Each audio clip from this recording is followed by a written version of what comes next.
നമസ്കാരം, സമഗ്രയിലേക്ക് സ്വാഗതം. Panoor new style fashion designing ഇൻസ്റ്റിറ്റ്യൂട്ടിന്റെ നേതൃത്വത്തിൽ ഫാഷൻ ഡിസൈനിംഗ് കോമ്പറ്റീഷൻ സംഘടിപ്പിച്ചു. പാനൂർ സുമംഗലി ഓഡിറ്റോറിയത്തിൽ ക്വാഷി KP ബാലൻ ഉദ്ഘാടനം നിർവഹിച്ചു. 18 വർഷമായി പാനൂരിന്റെ ഫാഷൻ ഡിസൈനിംഗ് രംഗത്തെ നിറസാന്നിധ്യമായ ന്യൂ സ്റ്റൈൽ ഫാഷൻ ഡിസൈനിംഗിന്റെ നേതൃത്വത്തിൽ പാനൂർ സുമംഗലി ഓഡിറ്റോറിയത്തിൽ വെച്ച് ഫാഷൻ ഡിസൈനിംഗ് കോമ്പറ്റീഷൻ സംഘടിപ്പിച്ചു. ക്വാഷി KP ബാലൻ ഉദ്ഘാടനം ചെയ്തു. ലക്ഷക്കണക്കിന് രൂപ എക്സ്പെൻഡിച്ചർ കൊണ്ട് നടത്തുന്ന ഫാഷൻ ഷോ അത് കാണാൻ തന്നെ അതിനനുസരിച്ചിട്ടുള്ള ഇപ്പം ബോംബെയിലൊക്കെയാണ് നമ്മൾ ആദ്യമായി തന്നെ കേട്ടിട്ടുള്ളത്. ബോംബെയിലൊക്കെ വെച്ച് നടത്തുന്ന ഫാഷൻ ഷോ ഇപ്പോൾ എറണാകുളത്തൊക്കെ നടത്തും. അതെല്ലാം തന്നെ അത് പാർട്ടിസിപ്പേറ്റ് ചെയ്യണമെന്നുണ്ടെങ്കിൽ തന്നെ ലക്ഷക്കണക്കിന് രൂപയുണ്ട്.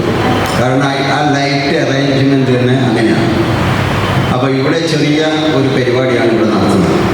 അത് ടീച്ചറുടെ മനസ്സിലുള്ള ഒരാഗ്രഹം കൊണ്ട് കഴിഞ്ഞ കൊല്ലം നമ്മളിവിടെ ഒരു പരിപാടി നടത്തി ഈ കൊല്ലം നടത്തുകയാണ്. കുറച്ചും കൂടി വിപുലമാക്കണം എന്നുള്ള ഒരു ഉദ്ദേശമൊക്കെ ഉണ്ടായി. പക്ഷേങ്കിൽ സാഹചര്യങ്ങൾ കൊണ്ട് അത് വിചാരിച്ച പോലെ വലിയ new style fashion designing director KS Reshma teacher അധ്യക്ഷത വഹിച്ചു. അതിഥികളായി എത്തിയിട്ടുള്ള ചക്കരക്കല്ലിലെ കിഡ്സ് ബസേരെ അക്കാദമി ഡയറക്ടർ ബഹുമാനപ്പെട്ട നിതാഷ മനോജ് അവരുടെയും സ്വാഗതം ചെയ്യുന്നു. ചക്കരക്കൽ കിഡ്സ് ഫെസേര academy director Nitasha Manoj, Panoor Prathibha Kalaniketan director Bhargavi teacher എന്നിവർ ചടങ്ങിൽ പങ്കെടുത്തു.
തുടർന്ന് ന്യൂ സ്റ്റൈൽ ഫാഷൻ ഡിസൈനിംഗ് വിദ്യാർത്ഥികളുടെ വിവിധ മത്സരങ്ങളും നടന്നു.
ആധുനിക കാലഘട്ടത്തിന് അനുസൃതമായ വ്യത്യസ്തമായ സ്റ്റൈലുകളുമായിട്ടാണ് വിദ്യാർത്ഥിനികൾ റാമ്പിൽ മാറ്റുരച്ചത്. 18 വർഷമായി പാനൂരിന്റെ ഫാഷൻ ഡിസൈനിംഗ് രംഗത്ത് ഒട്ടനവധി വ്യക്തിത്വങ്ങളെ സംഭാവന ചെയ്യാൻ ന്യൂ സ്റ്റൈൽ ഫാഷൻ ഡിസൈനിംഗ് എന്ന സ്ഥാപനത്തിന് സാധിച്ചിട്ടുണ്ട്. ചടങ്ങിന് പൂർവ്വ വിദ്യാർത്ഥിയും അധ്യാപികയുമായ റെജിന ടീച്ചർ നന്ദി പ്രകാശിപ്പിച്ചു. സമഗ്ര ന്യൂസ്, പാനൂർ.